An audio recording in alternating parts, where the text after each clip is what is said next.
nós entendemos que nós estamos vivendo um tempo muito difícil, a ponto das pessoas não discernir mais quem serve ou quem não serve, a ponto das pessoas seguir pessoas que parecem estar com Deus e não estão. E muitas vezes as pessoas, por não ter conhecimento bíblico e às vezes até temor a Deus, segue a qualquer pessoa e faz qualquer coisa para agradar pessoas que aparentemente são pessoas que servem e não servem. A Bíblia diz: verei outra vez a diferença entre o justo e o ímpio, entre o que serve a Deus e o que não serve, né? E Jesus deixa claro sobre a questão da videira, quem é as varas que produz e as que não produz, quem é que está ligado nele, quem não está ligado nele. E dá para se observar nas pregações de Jesus, que sempre quando Jesus ia falar com alguém, dar uma lição, ou contar uma parábola, uma ilustração, ele sempre procurava algo para mostrar os discípulos e eles ver o que Jesus queria falar para eles entender com facilidade. Quando Jesus falou: eu sou a água da vida, provavelmente eles estavam com água, ou estava perto de água, de um rio, de um riacho, de um ribeiro, de uma fonte. Então Jesus usava sempre os elementos para mostrar para os discípulos a lição que ele queria dar nas pessoas. Então Jesus dizia: eu sou a água da vida, quem tem sede, vem a mim e beba. E Jesus usava água. Então Jesus está falando com os discípulos sobre a questão da videira. Em Israel, onde Jesus estava ali, havia muitas plantações, havia muitas vinhas. Inclusive Jesus falou algumas parábolas sobre a videira, sobre a vinha. E agora Jesus, ele usa essa linguagem figurada para falar com os discípulos e com as pessoas que estavam ali, dizendo: eu sou a videira verdadeira. Quando ele usa a linguagem eu sou a videira verdadeira, é porque existe a videira falsa, que aparentemente parece ser uma videira verdadeira, mas não é. E o que revela, o que separa a falsa da verdadeira, ou a verdadeira da falsa, é os frutos, que são diferentes. Jesus também fala sobre o trigo e o joio é muito parecido, a ponto das pessoas se confundirem com a plantação, com o trigo junto do joio. Mas a diferença do joio e do trigo está onde? Nas bases. O joio você machuca e não encontra a semente, a base, não encontra o caroço. O trigo, quando você machuca na mão, ele maduro, você encontra a semente. Por quê? Porque aquela semente gera outra semente. Então Jesus, ele usa linguagem figurada para nos ensinar. E ele fala sobre a videira e diz assim: eu sou a videira verdadeira e meu pai o lavrador.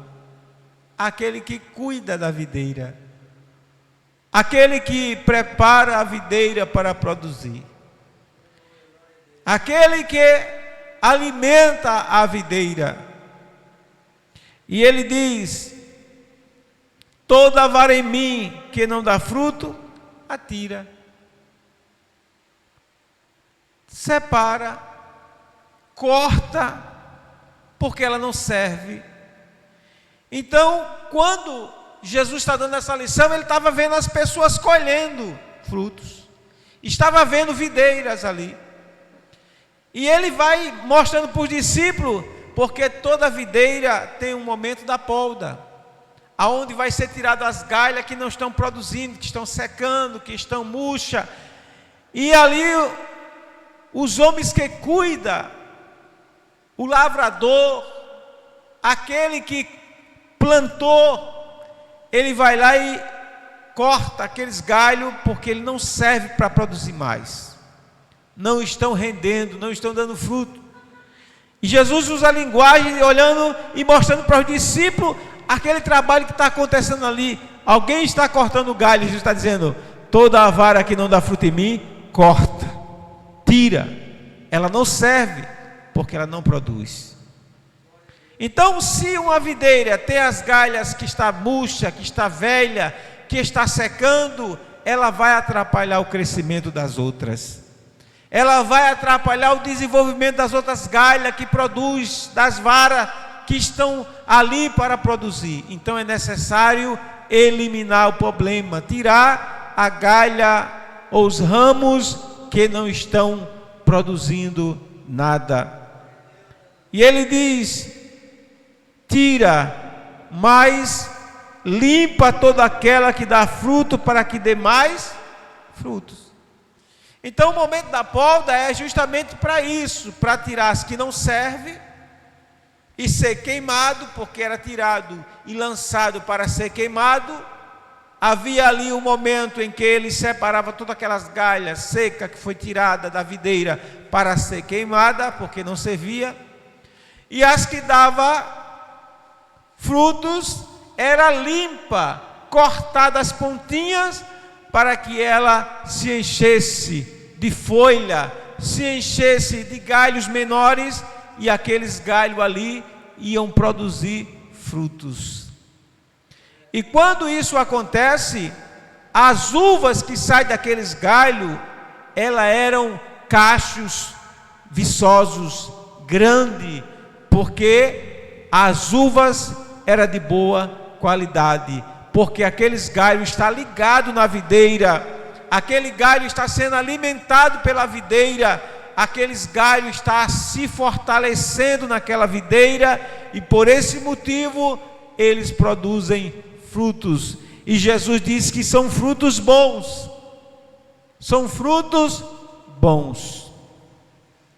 Interessante que a videira tem um momento que ela fica na espera de descanso, para no dia em que ela vai chegar ao ponto de estar pronta para produzir, ela produzir muitos cachos, porque ela já foi cuidada, ela já foi podada, já foi limpo todos os galhos, e a videira, ela produz depois da sua plantação, quando é plantada, cerca de 200 dias. Ela espera para poder começar a produzir. Cerca de 200 dias, ou 7 meses por aí. Então é um momento de preparo para que ela comece a produzir os seus frutos. Interessante que você pode pegar ela, cortar um galho e fazer daquela videira, tirar um galho e plantar em outro lugar, e ela também ser uma árvore produtiva para produzir muitos frutos. Então Jesus estava dizendo: quem está em mim, ligado em mim, esses dão muitos frutos. Por quê? Dá muitos frutos. E ele segue dizendo: porque sem mim nada podeis fazer.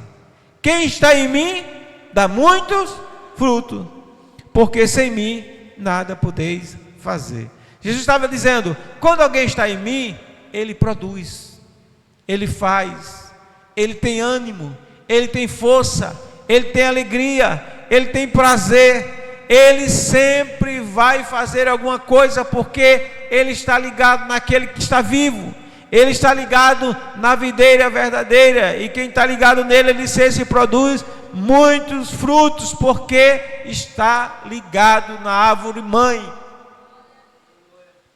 Paulo disse: ele é o cabeça do corpo, ele é o que controla, ele é o que guia, ele é o que faz, ele é o que dirige, ele é o que ensina, que orienta, que prepara, que conduz a gente para produzir frutos para ele, para o seu reino. Por isso que quando Paulo se converte, o maior desejo de Paulo é correr para pregar a palavra de Deus.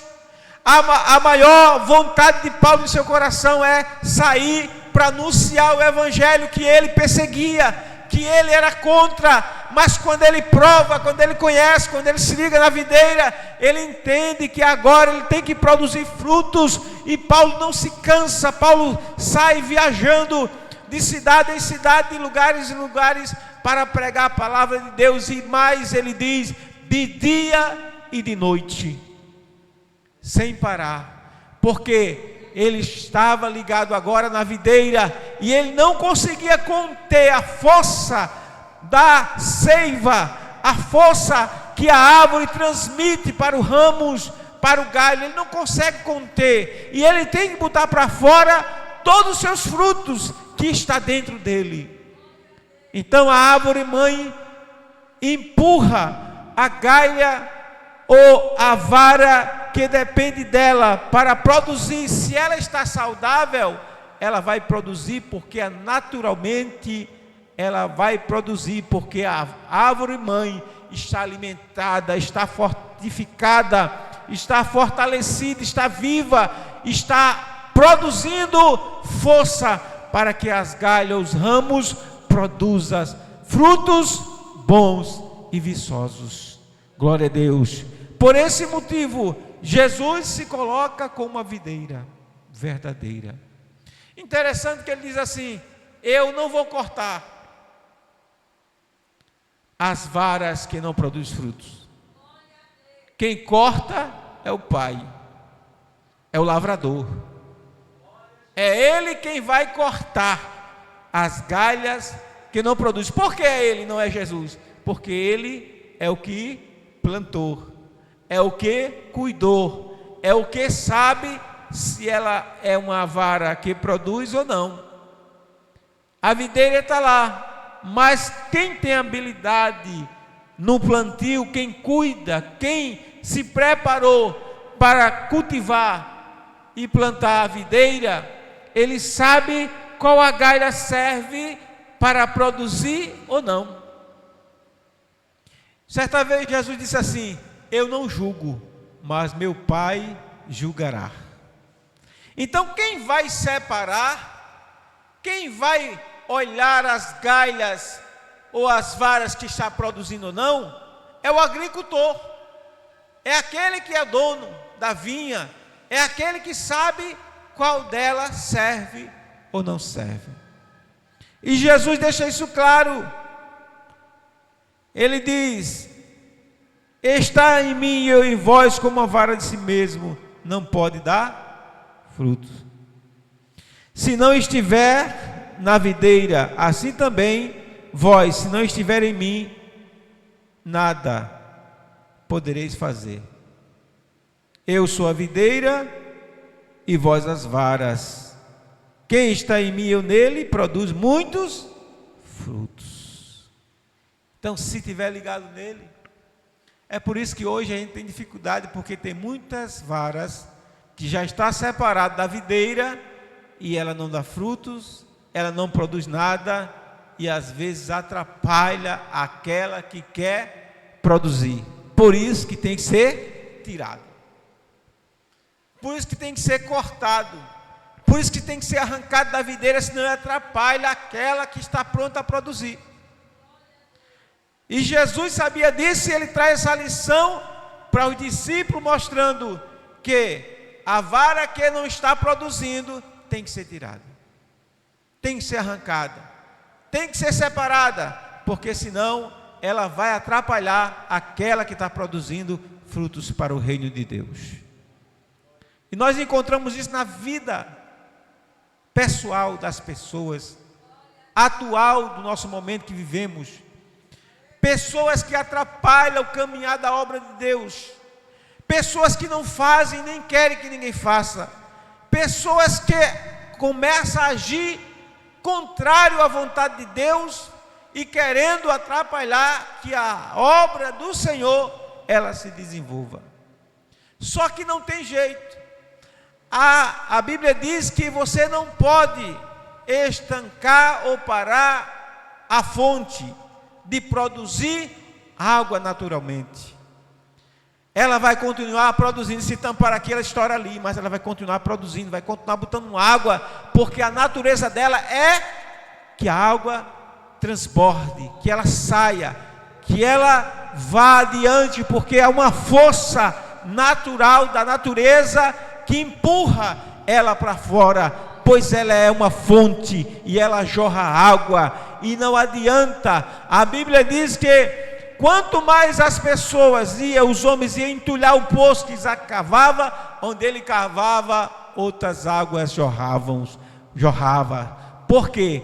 Porque a água estava ali, esperando que alguém mexesse na terra para ela produzir, para ela sair daquele lugar. Glória a Deus. Então, muitas vezes, tem pessoas que ela tenta entulhar, parar, atrapalhar, para que o trabalho não desenvolva. Mas Jesus deixou claro que ninguém pode parar a obra de Deus, que ninguém pode impedir a obra de Deus. Pode até tentar, mas jamais irão parar a obra de Deus, o trabalho do Senhor, a igreja do Senhor. Certa vez Jesus disse a Pedro: Pedro, as portas do inferno não vão prevalecer contra a minha igreja. Então Jesus deixou claro que ninguém pode parar a igreja do Senhor, mas ela tem que estar como igreja do Senhor. Ela não pode ser uma casa com título, ela não pode ser simplesmente uma casa que se abriu para que alguém diga: Jesus está ali. Não, precisa Jesus estar realmente naquele lugar, precisa Jesus estar realmente na vida de quem está na igreja, ou dirigindo, ou assumindo, ou pregando. Tem que Jesus estar. Se Jesus não estiver, nada feito. Ele não pode sustentar, manter uma casa que tem o nome que ele está, e ele não está. Ele só vai estar aonde alguém estiver realmente na presença dele, porque ele disse que sem mim nada podeis fazer.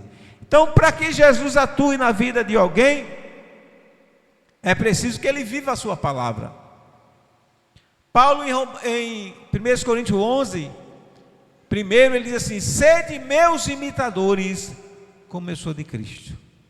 Paulo, ousadamente, ele diz, com toda firmeza, ele não diz assim: olhe para Jesus. Paulo sabia que a sua vida era um espelho, era um exemplo de conduta, de caráter de Cristo. E Paulo diz: sedes meus imitadores, e vocês imitarão também a Jesus. Se vocês me seguirem e fazer o que eu estou fazendo, Paulo queria dizer mais ou menos isso: vocês também farão a vontade de Deus. Se vocês me imitarem, o que eu estou fazendo, o que eu estou pregando, o que eu estou vivendo, o que eu estou ensinando, vocês estarão andando, seguindo a Cristo, porque eu sou imitador de Cristo. Paulo estava dizendo: eu sou discípulo de Cristo. E Jesus ensinou que nós deveríamos fazer discípulo. E quando alguém vive a palavra de Deus de verdade, ele faz discípulo. E as pessoas que seguem aquele que realmente vive a palavra de Deus, ele se espelha nele e diz: eu vou seguir o irmão, vou seguir a irmã que está andando com Jesus, que são crentes em Jesus Cristo, porque a vida deles testifica do Senhor, testifica de Deus, testifica de Jesus. Eu só vou andar com ele porque ele é um homem ou uma mulher de Deus. Interessante que quando uma pessoa serve a Jesus de verdade, em todos os aspectos de provações, de luta, de aflição, de tempestade, ele resistirá. Ele será provado ou ela, sem abrir mão da sua fé, sem desistir da sua fé, sem fazer nenhuma manipulação, sem fazer nenhuma imitação, sem viver uma vida de hipocrisia. Ele vai viver uma vida de retidão com Deus, como fez Jó. Jó, a Bíblia diz que quando as coisas começaram a apertar, começaram a se levantar as lutas sobre a vida de Jó. Jó começou a perder seus bens materiais, começou a perder suas ovelhas, seus gados, jumentos. Jó começou a perder tudo que ele tinha, camelos. E a Bíblia diz que quando Jó se depara com essa situação, ele cai de joelho, ele se prostra diante do Senhor e diz: "No saí do ventre da minha mãe e no tornarei para lá. O Senhor deu, o Senhor tomou, bendito seja o nome do Senhor." A Bíblia diz que Jó não pecou, mas adorou ao Senhor mesmo em toda a tempestade. Hoje nós temos dificuldade de encontrar pessoas que, quando se levanta uma tempestade, uma luta, uma provação, ele permaneça fiel ao Senhor. Hoje as pessoas estão sendo criadas muito mimadas. Os crentes de hoje são muito mimados, muitos não me toquem. Qualquer situação que acontece na vida deles, eles pensam logo em olhar para trás, pensa logo em voltar atrás e desistir da fé, pensa logo em achar um culpado para ele ter um motivo de sair da casa de Deus. Eles muitas vezes não estão com essa convicção que estão ligados na videira que é Cristo. Porque quando o crente está ligado em Jesus de verdade, toda luta e provação, ele vai dizer: "O Senhor prometeu estar comigo e eu sei que o Senhor está comigo."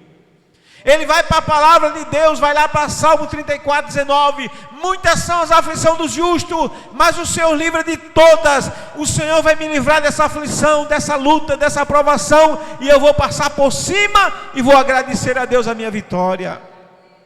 Quando o crente está ligado em Jesus, ele prega Filipenses 4, 13: "Posso todas as coisas daquele que me fortalece." Pode vir como vier a tempestade, ele vai dizer como Paulo: "Estou instruído tanto a ter abundância como a padecer necessidade, tanto a ter luta como aflições, mas eu sei em quem tenho crido, eu sei que o meu Senhor está comigo para me guardar em meio a todas essas provações." Ele tem essa certeza, ele tem essa convicção. Quando se levantar lutas e tempestade, ele vai lá para o Salmo 37, 5: "Entreguei o meu caminho ao Senhor, estou confiando nele, e ele tudo fará. Ele vai se levantar em meu favor", como o Salmo está lá em Salmo 5, quando a Bíblia diz que o Senhor vai se levantar em favor daqueles que confiam nele. Então, quando eu e você confiamos em Deus, mesmo em meio a toda luta e tempestade, a gente não vai desfalecer, a gente não vai recuar, a gente vai entender que a palavra de Deus está em nosso coração e ela nos garante a segurança em Deus, ela nos garante que Ele está conosco nessas pelejas. Por isso que é necessário termos conhecimento da palavra, é necessário, porque a Bíblia diz que a nossa fé ela é acrescentada pela palavra de Deus. A palavra de Deus nos faz suportar, nos dá condições de aguentar as tempestades, de suportar as lutas, porque o próprio salmista disse: "Escondi a tua palavra no meu coração para eu não pecar contra ti." E muitas pessoas, por não guardar a palavra de Deus no coração, ela peca, ela murmura, ela desiste, ela não consegue se esconder em Deus. Porque o salmista disse: "O Senhor é nosso refúgio e fortaleza, socorro bem presente na angústia." Em todo momento da nossa vida, nós encontramos na palavra de Deus lugares aonde se esconder, refúgio em Deus, fortaleza em Deus. Ele é o nosso escudo, Ele é a nossa paz. O salmista diz que nós estamos no esconderijo do Altíssimo, à sombra do Onipotente. Por que tantas pessoas se afastam? Porque elas aceitam Jesus como experimento. Ela diz assim: "Eu vou para a igreja, mas pode ser que não dê certo, eu vou guardar minha bagagem." E elas guardam tudo que tem dos seus utensílios que ela usa no mundo, que às vezes até suas vestes consagradas ao mundo, ao pecado, até mesmo ao diabo, porque muitas modas e muitos homens que praticam e que trabalham com questão de moda, muitos deles são satanistas, muitos deles vivem uma vida consagrada às coisas do pecado, a iniquidade, e às vezes a pessoa compra aquelas roupas, e essas roupas são marcadas por sacrifício de coisas que não pertencem e não agradam a Deus. Por esse motivo, muitas pessoas guardam e o inimigo fica esperando ela voltar para pegar o que ela guardou. Sabe por quê? Porque enquanto não se desfaz daquilo que era do passado, ele sempre terá oportunidade para voltar a tentar a pessoa, a usar tudo que era dela, que estava guardado, e elas muitas vezes ficam um tempo depois, não suporta, porque a Bíblia diz assim, que os ímpios não subsistirão, não permanecerão na congregação do justo. Por esse motivo, muitas pessoas, elas voltam atrás, ela faz como a mulher de Ló, olha para trás e fica paralisada no mundo novamente do pecado. A ordem do Senhor foi: pega Ló, tuas filhas, tua mulher, e ninguém olhe para trás, vão embora, olhe para frente, como disse Romanos, olhando para Jesus, autor e consumador da fé. Jesus disse que olha para trás, não pode mais guiar o arado. Quem está com a mão no arado, não pode olhar para trás, tem que olhar para frente, senão ele sai da direção. Então, a mulher de Ló olhou para trás, pensando, quem sabe, no que ia perder, sem pensar no que ia ganhar, porque o Senhor não ia desampará-lo nunca. Então, muita gente hoje, ela vem para a igreja para experimentar. Se der certo, eu fico. Se não der, está tudo guardado. E por esse motivo, as pessoas voltam atrás, porque se o inimigo botar um prego, se você guardar um prego que pertencia a ele, ele nunca vai deixar de visitar a casa dessa pessoa. Nunca, porque o prego pertence a ele. Glória a Deus. Conta-se uma história, que havia numa casa uma pessoa perturbada, possuída, e ela queria ficar naquela casa a qualquer custo. O dono disse: aqui não, você não fica. E ele disse: deixe pelo menos botar esse prego aqui, esse prego. Você vai embora? Vou, mas deixa eu botar esse prego. E dizem que ele permitiu colocar o prego na frente, na parede da sua casa, na varanda, na casa de alpendre. E ele deixou o prego lá. Passou-se um tempo, esse homem voltou, e voltou com um saco cheio de coisas podres, e pendurou no prego. E aquele mau cheiro começou a incomodar a casa e a família, as pessoas, porque tinha coisa podre, e as moscas começaram a circular a casa, e o mau cheiro tomou conta da casa. E aquele homem foi reclamar com aquele senhor que trouxe aquele saco, e disse: tira esse saco daqui, porque está incomodando a minha casa. Ele disse: não posso tirar, porque esse prego é meu, e você permitiu eu botar esse prego aqui. Se você permitiu eu colocar esse prego aqui, eu tenho o direito de botar aqui o que eu quiser, porque o prego é meu. E muitas vezes acontece na nossa vida, se nós dermos lugar ao coisa ruim, ao inimigo da nossa alma, se ele botar um prego ou qualquer coisa na casa de pessoas, ele não se retira de lá, porque ele tem domínio sobre aquilo. Certa vez eu conversei com uma pessoa, e ela disse: eu estou muito perturbada, eu sou crente, estou perturbada, e eu não consigo dormir. Tem hora que eu não consigo nem ir para a igreja. Eu disse: você tem alguma coisa que você guardou? Tenho não, tem. Tenho não, tem. Porque se você está perturbado, a pessoa crente não pode viver perturbada, porque você é a habitação de Deus. Deus não pode habitar ele e o diabo na vida de uma pessoa, ou um ou outro. Então, se você está perturbado, porque você tem alguma coisa que está guardada, porque o Espírito de Deus não tem liberdade de entrar na tua vida, na tua casa, para mudar tudo isso. E aí, essa pessoa não deu ouvido, depois se afastou. Aí eu encontrei com ela, disse: aí, como é que está a sua vida? Eu estou afastada, saí, mas o que o senhor disse era verdade. Eu encontrei a coisa que estava atrapalhando a minha vida. Aí disse quem tinha dado a ela e que essa pessoa gostava de fazer coisas para as outras pessoas.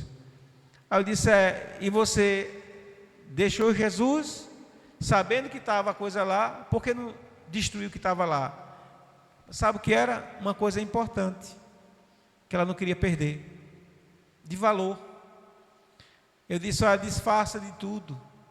Em outra situação, eu visitei uma casa, a mulher vivia perturbada, vendo vulto, vendo coisa mexer na telha e tanta coisa, e eu fui lá na casa dela orar, lá perto de onde eu moro hoje, faz muito tempo. E eu orei pela vida dela, pela casa dela, orei e disse, procure, você vai encontrar. Ela encontrou. Disse, tinha guardado umas coisas que ela usava e fazia algumas coisas com os rituais, e ela se desfez daquilo ali, deu fim, queimou, destruiu. E eu perguntei para ela, como está a sua vida? Ela disse, estou bem, desde aquele dia que nada mais perturbou a minha vida. Também eu procurei o que tinha do meu passado, joguei fora, e agora estou caminhando com Jesus. Eu disse, glória a Deus. Quando as pessoas realmente se desfazem das coisas que impedem de Deus operar, as coisas acontecem, Deus muda.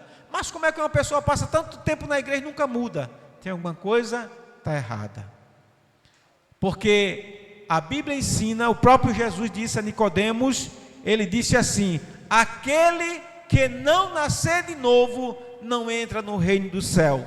Jesus estava dizendo, quem entrega a vida para mim, ele começa a partir dali uma nova pessoa.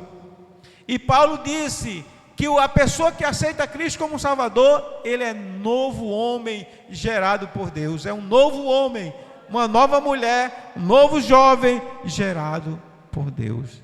Mas é questão de obediência, é questão de fidelidade a Deus. Quando a pessoa ela é obediente a Deus, ela se sujeita à vontade de Deus, ela se sujeita à sua palavra. Mas quando ela não é obediente a Deus, nada muda, ela não aceita, ela quer botar regra, até na igreja que ela congrega, ela quer ensinar como fazer, e do jeito, se não for assim, eu não quero, eu vou procurar uma igreja que aceite como eu quero. Aí vai, mas nunca muda, nunca se transforma, nunca é restaurada, nunca é renovada, nunca o Espírito Santo vai encontrar lugar na vida dela, porque ela sempre vai estar resistindo.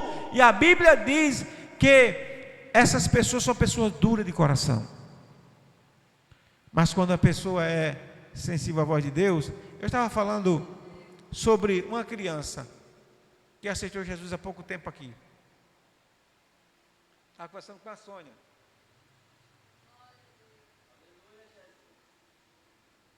Essa criança, ela aceitou Jesus. Mas ela me fez uma pergunta ali fora. Foi num culto de criança, foi de festa, não foi? Festividade das crianças. Ela me fez uma pergunta. Ela disse assim para mim, pastor, aqui, eu sou muito vaidosa.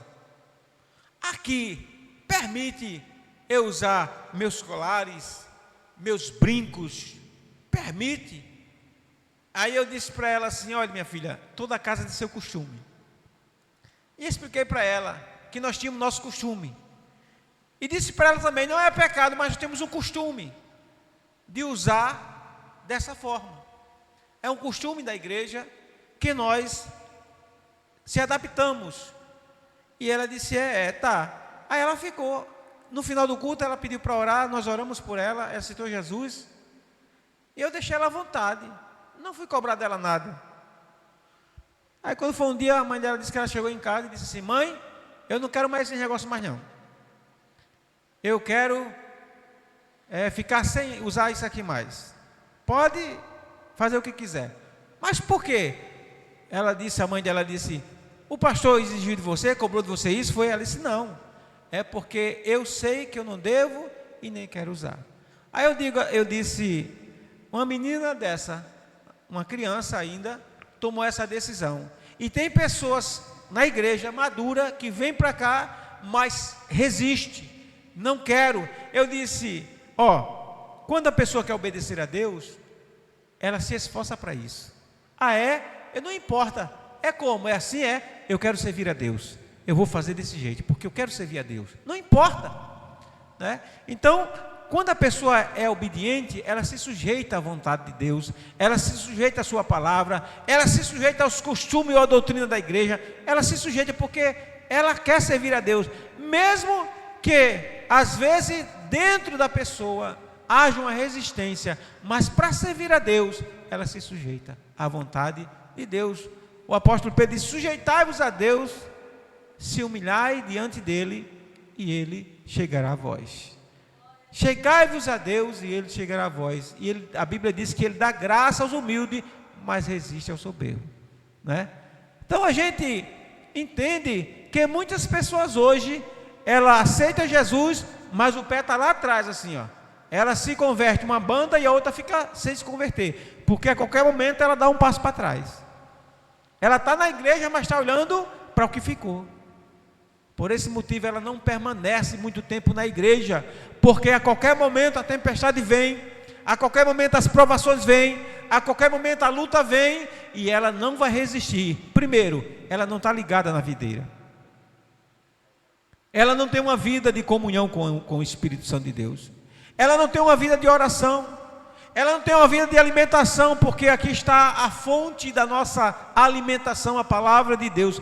Por não ter essa alimentação, a pessoa fica fraca. Ela não resiste. A sua mente está desprotegida. E aí, os dados do maligno, as setas do maligno, vai de encontro à mente da pessoa que está desprotegida por não ter se alimentado com a palavra. Por isso que Paulo usou a linguagem figurada do soldado romano, e ele diz: colocai o capacete da salvação. Para que serve o capacete? Para proteger a cabeça. E ele vai dando as outras referências do peito, coraça da justiça, escudo da fé, espada do Espírito. Ele vai dizendo a cada coisa o que é, o que pertence. Então, se nós mantermos a nossa vida ligada na videira, com certeza nós vamos ter história para contar, frutos, discípulo, pessoas que nós vamos ganhar para o reino de Deus, porque isso faz parte naturalmente da vida de um discípulo do Senhor, daquele que vive com o Senhor. Glória a Deus. Que Deus abençoe os irmãos. Nós vamos estar encerrando o culto. Fique de pé, por favor, todos.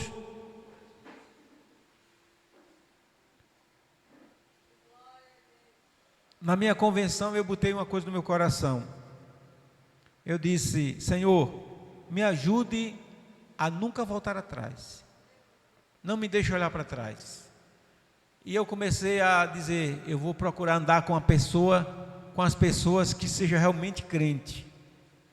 As pessoas mais maduras, mais velhas na igreja. Aí comecei a andar com o Roberto, esposo da irmã Aninha, que prega para as crianças. Ele já era crente, jovem, namorava com a Aninha, né? Nós temos um carinho por eles, pessoas que nós conhecemos há muitos anos. Comecei a andar com o irmão Nelson, a irmã Lenira, já falecida, irmã da minha madrasta. Comecei a andar com o irmão Guedes, que dirigia uma igrejinha lá no Flor do Bairro. E a gente ali, o Elias do Gás, na época, servia a Deus ali também. E nós ia junto de pé ali, aprendendo com os irmãos. E fui amadurecendo e entendendo que eu precisava orar, que eu precisava ler a Bíblia, que eu precisava me consagrar, jejuar, para resistir às tentações, para não ceder às tentações. Tudo isso foi me preparando para cada dia eu amadurecer. E ainda hoje continuo aprendendo, continuo me fortalecendo em Deus, porque a nossa luta é constante. Só vamos parar quando sairmos daqui. Enquanto eu e você estivermos na terra, o bicho ruim, o canela seca, canela queimada, o bicho da canela de taboca, ele não vai descansar, porque ele não quer que você vá para o céu. Ele sabe que o céu é bom, que ele foi expulso de lá, ele sabe o quanto é bom estar pertinho de Deus. Ele não quer. Então ele vai lutar contra a tua vida e a minha vida para destruir. Mas enquanto eu e você estiver na videira ligado em Jesus, nós vamos vencê-lo. Não vamos desistir nunca do nosso alvo principal, que é os céus. A nossa cidade está guardada lá em cima, esperando todos os crentes salvos, em nome de Jesus. Que Deus abençoe, que nós possamos continuar produzindo frutos para o reino de Deus. Vamos estar orando e agradecendo a Deus.